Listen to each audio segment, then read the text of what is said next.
Hi, friends. It's been a long time since I recorded anything for my podcast. I wanted to add something this time, especially since the election just happened. This is not a partisan message or anything like that. This is just how I see things came out with respect to the media. So this is more of my message to the media and what I think actually happened with Trump and how he is perceived by his supporters and detractors.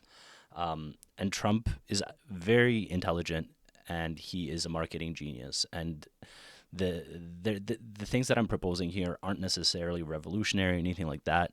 But I think one thing I want to point out is the intentionality of what he was doing. First, I want to talk about the message that he's sending. Trump devised a message very carefully, and he constructs it so that it's read differently by his supporters and detractors. And this is intentional in my estimation, so that he drives more support from the overreaction by the media and by the left, essentially, to actually fuel his base. So if Trump says something, let's say they're eating the cats and the dogs, his supporters, the majority of his supporters, understand the message and ignore the rhetoric. So when they hear they're eating the cats, they're eating the dogs, to them, that's just Trump's forceful way of saying, "Hey, there's something messed up happening in Springfield." They don't really care. Maybe there is some instance they might think there might be an instance of like someone eating a cat or a dog. They don't actually think it's a prolific thing, but they don't really care whether someone is eating the cats and the dogs. They just care that that something is messed up at Springfield because of the number of Haitian immigrants that came in, and that's how they perceive it. Now, his detractors, on the other hand, are separated into two different sides. One is the ones who understand the message, but they hate Trump so much that they manipulate what was actually said. So they actually understand what Trump is doing, and they're saying essentially, yeah, I hear what you're saying that it's messed up, but publicly when I'm speaking to other people, I'm just focusing on the rhetoric. It's like, oh my God, can you believe he said this?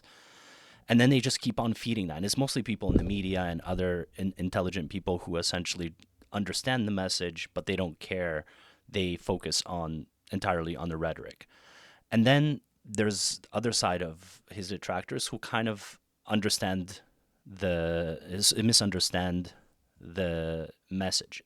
They just read the rhetoric, and they just basically say, okay, he must be he must be an evil man because he's saying that they're eating cats and dogs and clearly they're not. An end of story.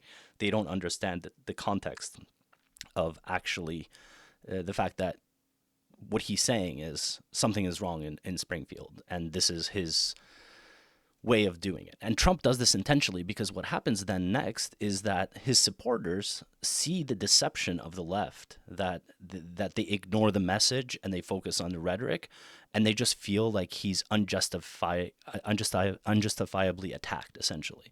So they'll look at it and they'll say, "Oh my God, can we stop of this cats and dogs thing? Something is messed up in Springfield. That's what we care about. The other part is just rhetoric." And so they actually grow and push his support. So it actually solidifies the support among his supporters because they feel like he's unjustly qualified because they understand the message and they kind of ignore the rhetoric. So I think that's kind of what's happening in a majority of cases. The thing that is interesting is that Trump saw this and he actually capitalized on it. He crafts messages very carefully. Now, that's not to say that Trump doesn't lie. I think there's been cases like January 6th or whether the election was stolen. Although again, that's again a carefully crafted message. The stolen election thing, people kind of understood the 2020 election wasn't really fair because of the Hunter Biden laptop, how the media and the entirety of the legacy media was essentially supporting him, and so they look at it and. Again, it's the same thing where the majority of his supporters are looking at it and they're like, yeah, I don't think that maybe there was a lot of ballots that were fraudulent. I'm sure there's some. It's a country of hundreds of millions of people, so there's going to be some fraudulent ballots, but that wasn't the main source of their ire from the right. So when Trump said, "Oh, the election was stolen," he might have been lying about the fraudulent ballots, but the message was it wasn't a fair election because of how quickly the rules were changed during COVID, as well as the media controlling the narrative essentially. So again, they perceived the message, hey, this election wasn't fair, and they kind of ignored the rhetoric of January 6th or whatever. Whether that's a good or not, I'm not here to judge, but I think that's what's happening a lot in the media. And then the media, I'm speaking to you specifically now.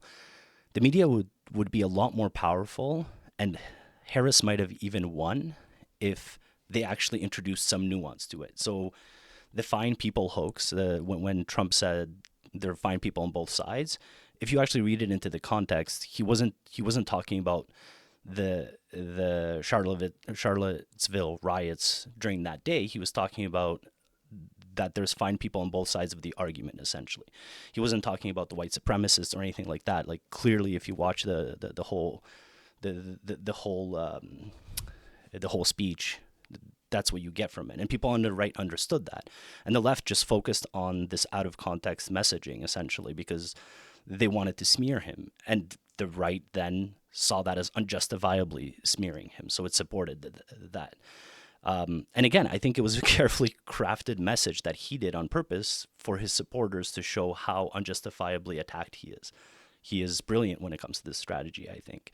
Whether for good, for ill, I don't know at this point yet, but he definitely is a genius when it comes to crafting that message. And the left just buy into it. And the media would be a lot better to actually provide the context, saying, well, he wasn't talking about necessarily that good people are the white supremacists. He was talking about there's good people on both sides, but he should have chosen a better message. Like if the media said something like that this is something that could be misunderstood by white supremacists or something like that, so that his message was poorly chosen, but still provided the context of what he was actually saying, they would have had a lot more credibility with the left and the right. And as well as this whole piece here, they would have not been able to kind of solidify his support among his supporters. It wouldn't seem like he's unjustifiably attacked.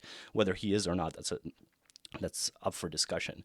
So if the media was a lot better at actually providing the context and being a lot more nuanced in what Trump was saying, I think that they would be able to actually have more credibility, so that when they talk about other things that he actually did do, people believe them, type of thing. The final thing I want to say is this whole idea of fact checks.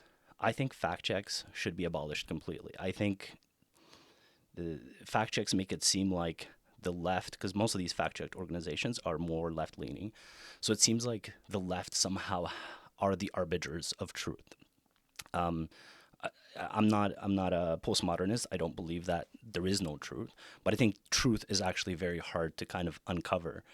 And so with a lot of these fact checks, essentially what's happening is the actual content of the fact checks aren't the worst. They do provide a lot of context and explanation, but calling them fact checks and saying, no, Trump lied there, I think right away turns off pretty much the majority of his supporters and plays into this whole game that Trump set up, essentially. By the way, I don't think he invented this type of model or game, but he kind of perfected how to do it, because I think all politicians do this to some extent, but he just really perfected how to do it.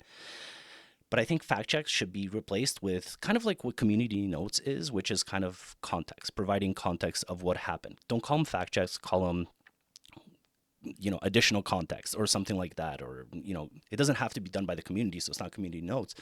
But if you call them something like context,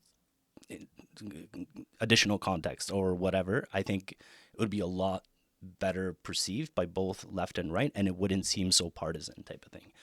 So that's my two views of what I think happened when it comes to Trump's messaging and how to possibly help it in the future with politicians who kind of want to play this game and do it successfully. Thank you so much for listening to me. Have a great day.